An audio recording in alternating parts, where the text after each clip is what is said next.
In this lab, we're going to look at one of the most powerful features in batch processing, job parameters. Job parameters let you build a single flow that behaves differently each time it runs, without ever changing the flow itself. We're going to use a parameter to tell our Oracle stage which table to read.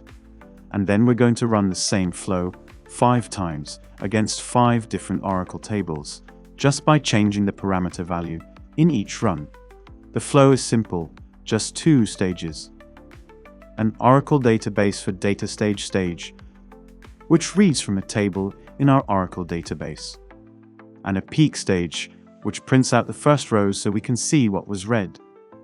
The Oracle database has 5 tables we'll be working with: customers, shipments, orders, payments, and products. These all live under the training schema in the free PDB-1 pluggable database. The goal is to read each of these 5 tables using 1 flow, not 5. That's the power of parameters. Let's build it. Before we can build the flow, we need a connection that points to our Oracle database.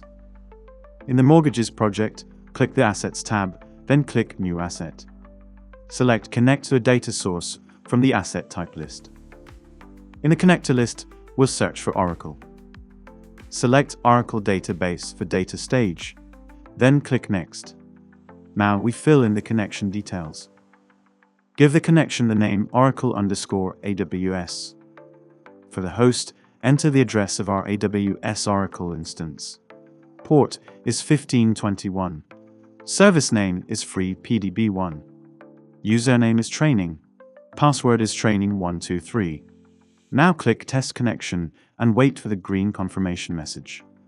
Once the test is successful, click Create to save the connection. Our Oracle connection is now ready to use. Now let's build the flow. Click New Asset. Then click the Transform and Integrate Data with DataStage tile. We'll name this flow Parameter Lab 14. And click Create. The canvas opens and we're ready to start building. Remember, in batch processing, we always connect our stages before we configure them. This is because the input and output tabs only appear after a link exists. So let's drag both stages onto the canvas first. Here's our Oracle database for DataStage stage and our peak stage. Now let's connect them. We draw a link from Oracle to peak. The flow is connected. Now let's define our job parameter. Job parameters are defined at the flow level, not inside any individual stage.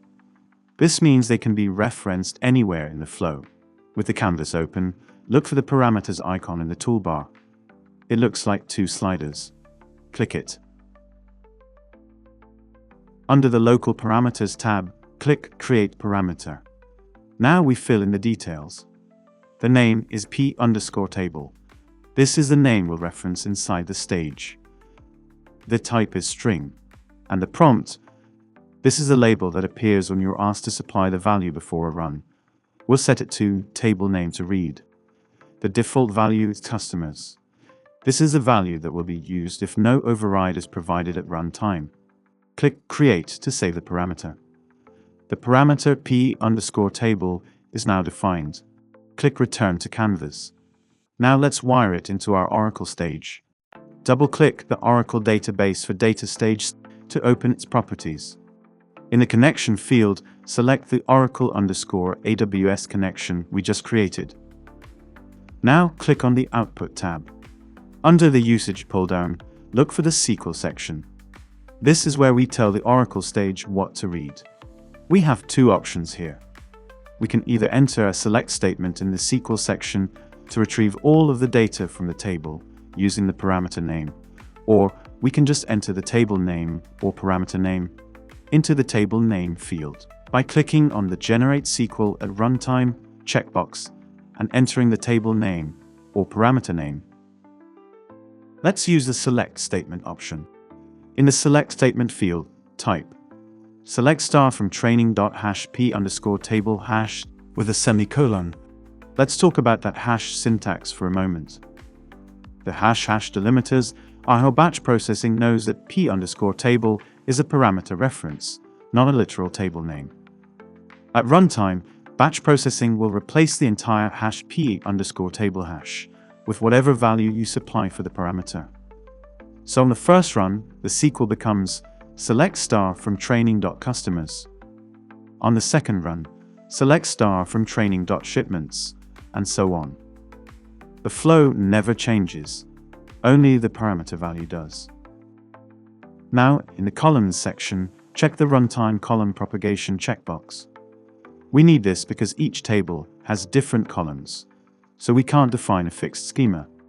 Runtime column propagation tells batch processing to discover the column layout at runtime. Click Save to close the stage, then save the flow. Finally, click Compile. The flow is now ready to run. Now for the satisfying part. We're going to run the same flow 5 times against 5 different tables. First, let's configure the run settings. Click the settings icon in the toolbar. It looks like a cog. Then click Runtime Parameters. Confirm that the table name to read shows customers. And make sure the prompt before running a flow slider is turned on.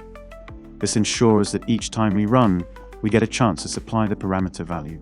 Click Save. Now click the Run button. A Define Run Settings panel appears, listing our local parameter, table name to read. The value is customers. Click Run in the bottom right. When Run Successful appears, open the log and look at the peak output. There it is. The peak stage is showing rows from the customers table. Columns like customer_ID, customer name, email, all the data from customers, exactly as expected. Now let's run it again, this time for orders. Click Run. The settings panel appears again. Change the table name to read to orders. Click Run. And there's the orders table data. Completely different columns, completely different rows, but the same flow, with no changes. Let's do the remaining 3. Shipments,